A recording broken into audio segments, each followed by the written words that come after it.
Ahmedabad plane crash. Air India flight 171। आज की कहानी अहमदाबाद प्लेन क्रैश की घटना पर आधारित है।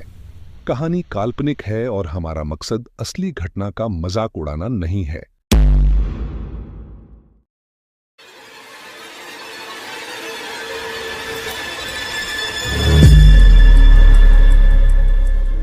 यह कहानी किसी आधिकारिक जांच, किसी समाचार रिपोर्ट या किसी प्रमाणित तथ्य पर आधारित नहीं है। यह केवल एक मनोवैज्ञानिक डरावनी कथा है। मानव मन, अपराध बोध, स्मृति और अधूरे प्रश्नों की कहानी। हर हादसा सिर्फ लोहे और आग का टकराव नहीं होता। कुछ हादसे उन लोगों के भीतर हमेशा जीवित रह जाते हैं जो बच जाते हैं। यह कहानी है अहमदाबाद के आसमान में गिरी एक उड़ान की, और उस उड़ान के बाद शुरू हुई एक और अदृश्य यात्रा की। अहमदाबाद एयरपोर्ट की उस शाम हवा असामान्य रूप से भारी थी। एयर इंडिया की फ्लाइट 171 रनवे पर तैयार खड़ी थी। यात्रियों के चेहरों पर सामान्य घबराहट, उम्मीद और थकान का मिश्रण था। राहुल भी उन्हीं में से एक था। उसने खिड़की वाली सीट चुनी थी। उसे हमेशा आसमान को देखते हुए सफर करना पसंद था, लेकिन उस दिन आसमान उसे देख रहा था। जैसे ही विमान ने रनवे छोड़ा, राहुल के कानों में अजीब सी सीटी बजने लगी। उसने सोचा दबाव के कारण होगा, पर तभी उसकी नजर सामने बैठे एक बुजुर्ग आदमी पर गई। सफेद कुर्ता, शांत चेहरा और आंखें बंद। कुछ सेकंड बाद राहुल ने देखा वह आदमी अपनी सीट पर नहीं था। उसने इधर उधर देखा। एयर होस्टेस सामान्य तरीके से चल रही थी। बाकी यात्री अपने फोन या किताब में व्यस्त थे। शायद मैं थक गया हूं, उसने खुद से कहा। 20 मिनट बाद विमान अचानक हिलने लगा। पहले हल्का झटका, फिर तेज कंपन, लोगों की चीखें, ऑक्सीजन मास्क नीचे गिरते हुए, कॉकपिट से टूटी हुई आवाज। राहुल ने खिड़की से बाहर देखा। नीचे अहमदाबाद की रोशनी थी जो धीरे धीरे उल्टी दिशा में भागती हुई लग रही थी।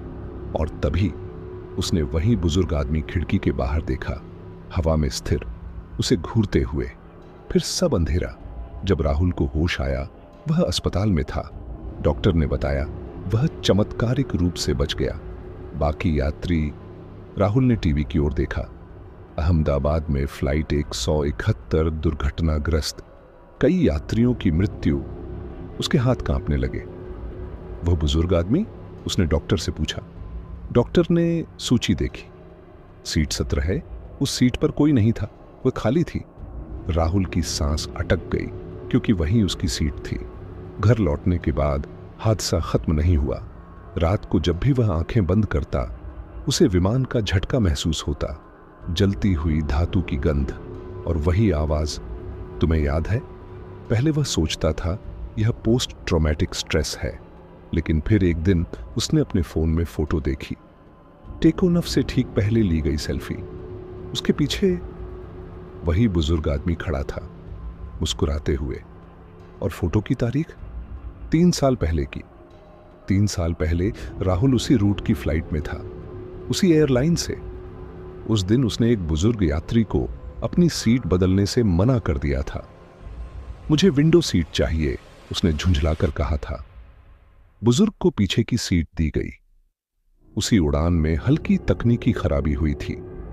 पिछली पंक्ति में लगी आग में वही बुजुर्ग गंभीर रूप से घायल हुए थे। कुछ दिनों बाद उनकी मृत्यु हो गई।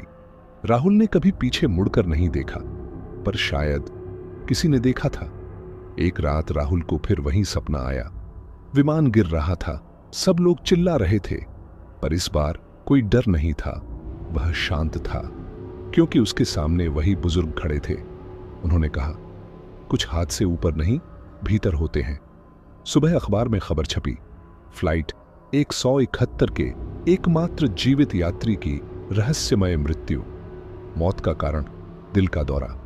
पर कमरे की दीवार पर उंगलियों से लिखा था, सीट 17A खाली नहीं थी।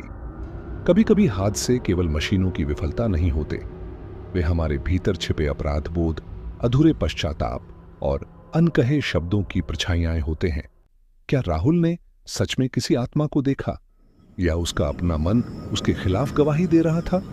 ये कहानी शायद एक दुर्घटना की नहीं, बल्कि उस सच्चाई की है जो इंसान अपने आप से छुपा नहीं पाता।